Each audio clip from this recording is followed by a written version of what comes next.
Hello everyone and welcome to the channel. I'm back to break down this 6-game NBA DFS slate on DraftKings. Before we get into it, if you do enjoy the content at any point in this video, if you could please leave a like on this video, subscribe to the channel, and hit the notification bell, I would greatly appreciate that.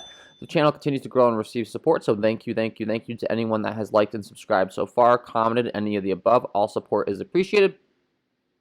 And we are on the road to 400 subscribers, so if we can get there today, that would be awesome. And if you are getting real serious about NBA DFS, if you're playing night in and night out, I would highly recommend my NBA DFS Patreon package over here on Patreon, where you can get access to my premium NBA projections, NBA data sheet, player stats, team stats, play contact stats, core plays, injury impact insights, and NBA Discord chat access. I've been playing NBA DFS since 2016. I'm aware what these other big sites offer, and I'm aware that they offer their package at a much more expensive price tag. So I've gone ahead and put together a package that offers everything they offer and more at a much more affordable price.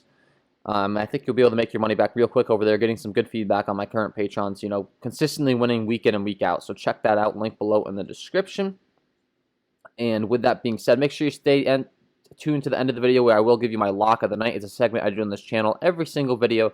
End of the video, I'll give you my top play that I'd be locking 100% of my lineups if I had to pick one guy. Sometimes it'll be upper tier, sometimes it'll be mid tier, sometimes it'll be lower tier. So stay tuned for that. And let's go ahead and start breaking down this slate today. First game on the slate, Chicago taking on Houston. 8 o'clock lock tonight.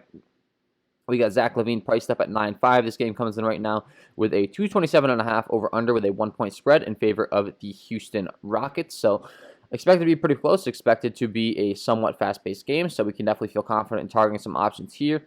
Victor Oladipo, DeMarcus Cousins are both listed as questionable. It sounds as if DeMarcus Cousins and the Houston Rockets will be parting ways. So, and then Victor Oladipo missed Sunday's practice and is listed as officially doubtful. DeMarcus Cousins is listed as questionable.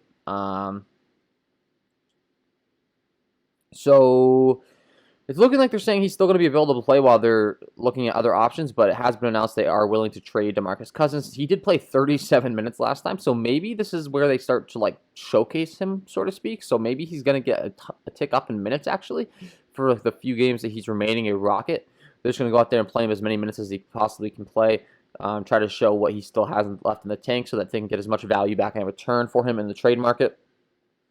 So, yeah, that could be a good news for us as far as playing him. So we're looking at John Wall, DeMarcus Cousins, Eric Gordon, really, with no Victor Oladipo. These three guys are really going to be the ones to lock in on. And I definitely do have a lot of interest in these guys because the Chicago Bulls defense has not really been the best this year. So I feel pretty good in playing these guys. Eric Gordon at 6'3", same thing like I just said. Definitely feel interested in playing him. And then if there is no Victor Oladipo, there will be a bit of a bump up in some minutes to these guys on the wings, like a Jae'Sean Tate, like a Daniel House, like a David Nwaba. So these guys are interesting options as well. Jae'Sean Tate still only priced at 5.9 and consistently putting up mid-30 DraftKings points lately, so feel pretty confident in playing him. And then, House and Nwaba, not exactly the best DK point per minute producers, but they should get more minutes with no Victor Oladipo out there. So both intriguing dart plays in tournaments as well. If you need someone in their salary range, I wouldn't feel too bad throwing them in my lineups. And then on the Chicago side, it's pretty simple and straightforward. It's Zach LaVine, it's Kobe White, it's Thad Young, it's Wendell Carter Jr., the main starters in this lineup for sure. Zach LaVine's still being priced up, though. It was down to like 9.2, 9.3, 9.4. Now he's up to 9.5. Consistently putting up around 50 DraftKings points a game, but hoping for a little more from him at that price tag for tournament sakes. But and then you got Kobe White as mentioned, Wendell Carter Jr., Patrick Williams. Those guys aren't exactly the best DK point per minute producers. I'd rather be going to a Kobe White for sure. And then Thad Young, Wendell Carter Jr., Patrick Williams, with all these three guys back, they're kind of just splitting these center minutes. So, sure, you could play these guys, but I don't feel the greatest about it. Patrick Williams playing a ton of minutes, but not exactly best fantasy point per minute producer. And then Wendell Carter Jr., probably the guy I'd be wanting to jump on the most here because he's getting up to 33 minutes now, and his price tag still somewhat adjusted to starter minutes. So maybe a good time to jump on him and play him now while you can. Memphis taking on Dallas. Right now, this game comes in with a 229.5 over-under with a 5-point spread in favor of the Dallas Mavericks.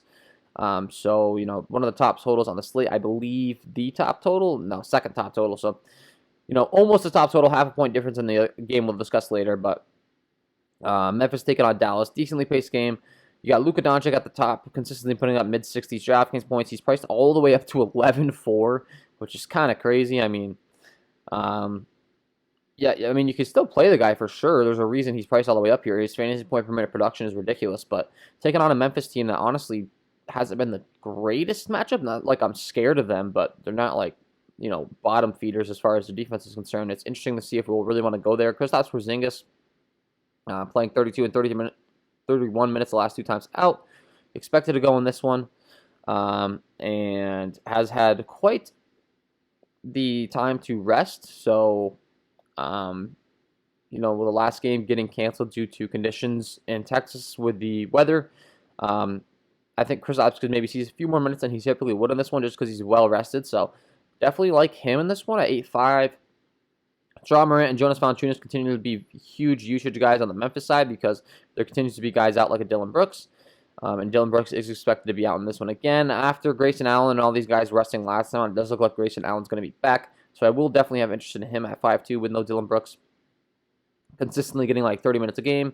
Good three-point shooter, can definitely get you there on DraftKings. And then DeAnthony Melton at 5K should also get a big bump up here in usage and production as well as minutes with no Dillon Brooks. So be looking to those guys. Brandon Clark, Kyle Anderson expected to be back, so we're not really looking to play Tillman like we were last time out. These are the 2 guys that are going to slap back in and play most of the minutes on the Memphis side. So feel pretty good about playing these guys in the mid-5, mid-6K range with their usage with no Dillon Brooks. Expect them to get more usage and minutes. And then on the Dallas side, as far as anyone else is concerned, I mean, you can play a Tim Hardaway Jr. in tournaments at 4.4, something like that. Jalen Brunson at 4.6. All these guys, I mean, these are the shooters, so these are the guys I'd want to play strictly because if they get hot, they can get you there from behind the arc. Just keep shooting those threes. But other than that, not really looking to go anywhere. Jalen Brunson specifically, an interesting play. Consistently getting like 30 minutes. He definitely has the upside at his price tag in tournaments to get you there. So, and then Justice Winslow did return last game out, so keep an eye on his minutes because as he eases himself back into action, this is going to be a very good play. Soon if he continues to be this cheap. He's only 3.6. He played 21 minutes last time out. Justice Winslow, a much more talented basketball player than that price tag is concerned. It's just a matter of getting him back in his conditioning and his minutes up. So make sure you're keeping an eye on him for sure. Miami taking on Oklahoma City. This game right now comes in with a 213.5 over-under with a 5-point spread in favor of the Miami Heat. So slowest pace game on the slate. Not exactly one that we're going to get all too excited about. Honestly, I'm not really looking to pay up for anyone in this game. I mean, Shai Gilgeous-Alexander and Jimmy Butler are the 2 obvious options as far as pay up options. Now, with that being said, it's going to be a very slow paced game. So, I don't know. I think their upsides are going to be kind of capped at like mid-40s, 50 DraftKings points because of the pace. So, I'm not really looking to pay up in this one. Tyler Hero is listed as questionable, so definitely keep an eye on that news. Because if he's out, you're going to see a lot more usage and run for Kendrick Nunn and or Vincent down at the bottom in this rotation. So, Vincent is also listed as questionable at 3.2, though, so keep an eye. He does look like he's probable. They might just spread these minutes out to like Max Struss, too, and a few more other guards on the Miami side. So it's really Kendrick Nunn we would have a lot of more interest in at 5.7 if there is no Tyler Hero. Even though it's a slow-paced game, he's only priced at 5.7. His usage, his role in this offense is going to go up tremendously if there is no Tyler Hero because we know there's no Goran Dragic already. And then you could be looking to a Duncan Robinson at 5.2 as well in this one. But, definitely keep an eye on the Tyler Hero news because if Tyler Hero's in, they become much less of a priority for me. If he's out, they become much more of a priority for me. So keep an eye on that one. Oklahoma City, as far as anyone besides Shai Gilgeous-Alexander, you're really looking to play Al Horford, Darius Bazley, the top price guys up. These guys are priced up on their teams for a reason. Getting the most minutes, getting the most usage on the OKC side. The rest of the cheaper options, I'm not really sure that I'm looking to play. I mean, Diallo, I was playing for a long time there when there was no bodies on this Oklahoma City squad, but now he's only getting like mid-20s minutes, so sure, you could play him. Very good fantasy point per minute producer. Could he get you there? Yes, but don't feel quite as confident just clicking that button with Roby back, Dort back, all these guys getting back in the rotation on the Oklahoma City side. So not a ton of interest to be had in that game, honestly. Portland taking on Phoenix. And the next one here, right now this game comes in with a 230 over under 6.5 point spread in favor of the Phoenix Suns. So top total on the slate. Definitely going to have some interest in some guys here. Mainly Damian Lillard and Chris Paul, the 2 point guards. I think they can go back and forth. Devin Booker continues to really struggle on the season fantasy point-wise. Portland has been terrible defensively, so, this is a game where if I was going to say play him in tournaments and maybe, take advantage of his low ownership while you can, this would make sense, but I feel perfectly okay just playing Damian Lillard and Chris Paul, to be honest. These guys getting all the usage. Dame Lillard putting up 61, 79, and 66 DraftKings points the last 3 times out. And I think he can definitely keep it rolling in this one with the high total. Chris Paul defense isn't exactly the most ideal matchup, but the pace is going to be there, and we all know that the points, the assists, and all that stuff is going to be there for Damian Lillard. Same applies to Chris Paul on the other side. So both these guys definitely drawing my interest. Chris Paul only playing 22 minutes last time out, but that was because it was a blowout, so don't let that scare you off him. Just the circumstances of the game, he didn't play a lot.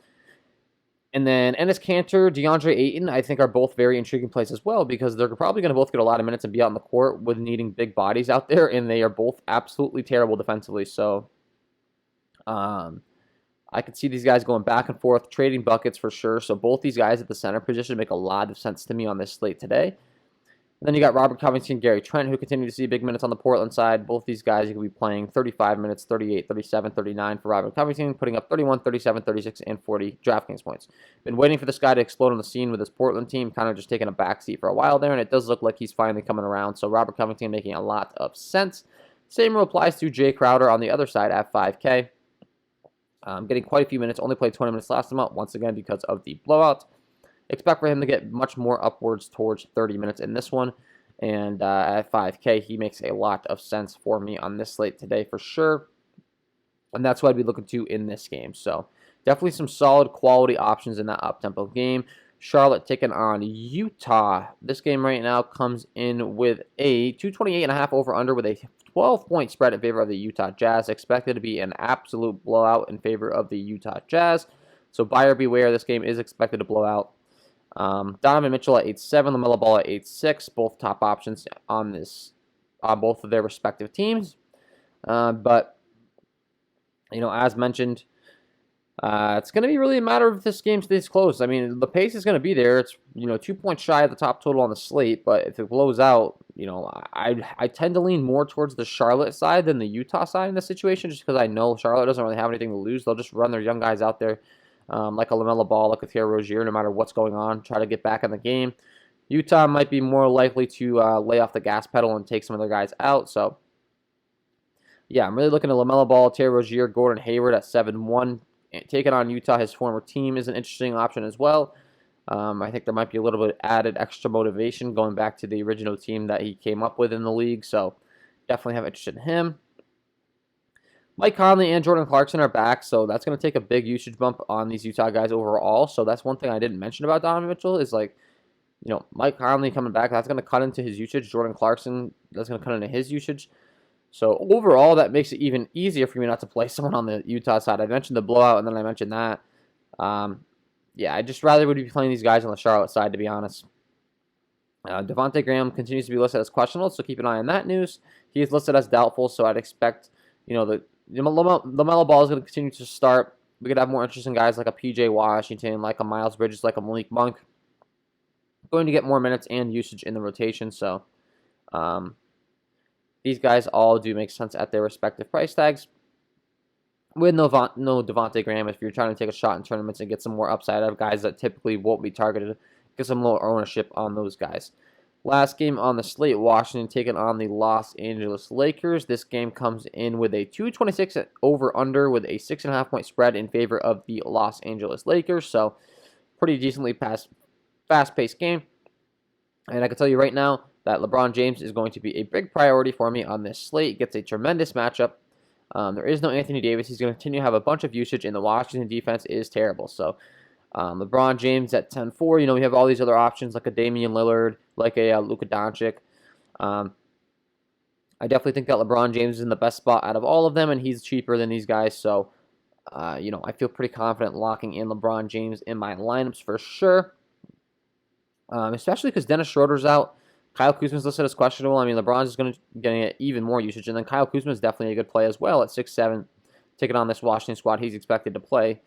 So it's going to be LeBron James, Kyle Kuzma. There is no Dennis Schroeder, so maybe you could be throwing in like an Alex Caruso, a Kentavious Caldwell-Pope at 4K, 3.9, maybe even a Taylor Horton-Tucker. If these guys are getting minutes, they can definitely get you there. Like, take it on this Washington squad. They get one of the best matchups they could possibly have. And then you got Wesley Matthews at 3.7. He's also an intriguing tournament play, playing around 30 minutes a game, only 3.7.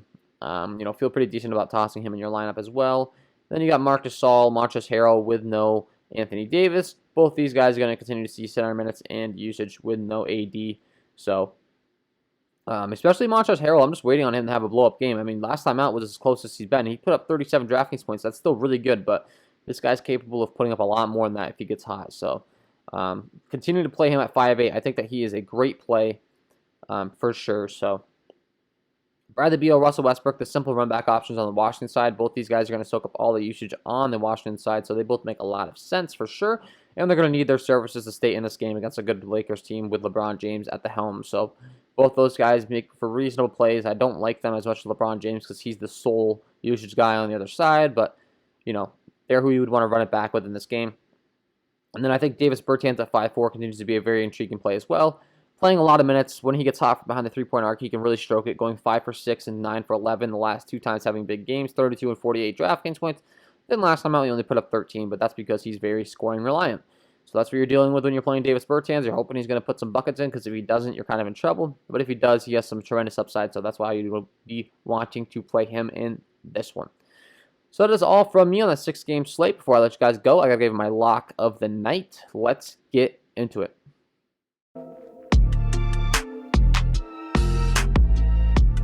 And my lock of the night tonight is going to be Montrezl Harrell. Just discussing this guy in that last game with this Lakers squad taking on the Washington Wizards. There is no Anthony Davis in this one. I'd expect Montrezl Harrell to absolutely continue to dominate if he's getting minutes, especially in this matchup. At only a 5.8 price tag, last time out getting 24 minutes. If he can just get mid-20s to 30 minutes, I think he crushes this price tag. Putting up 37 DraftKings points last time in a matchup against Miami. Gets an even better matchup taking on this Washington Wizards squad. And I think that he has easy double-double upside. Can definitely go out there and put up even more points than he did last time. And I don't care if he just matches it with that 37-point performance, because at 5.8, that's just too cheap of a price tag. So I absolutely love Montrezl Harrell in this one. And he is my lock of the night.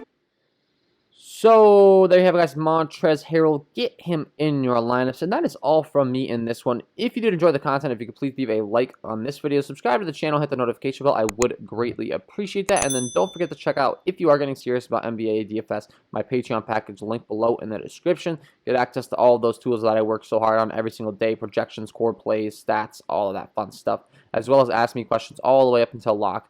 Any and everything you need. That's all from me, guys. Wish you all the best of luck tonight, and we will see you in the next one.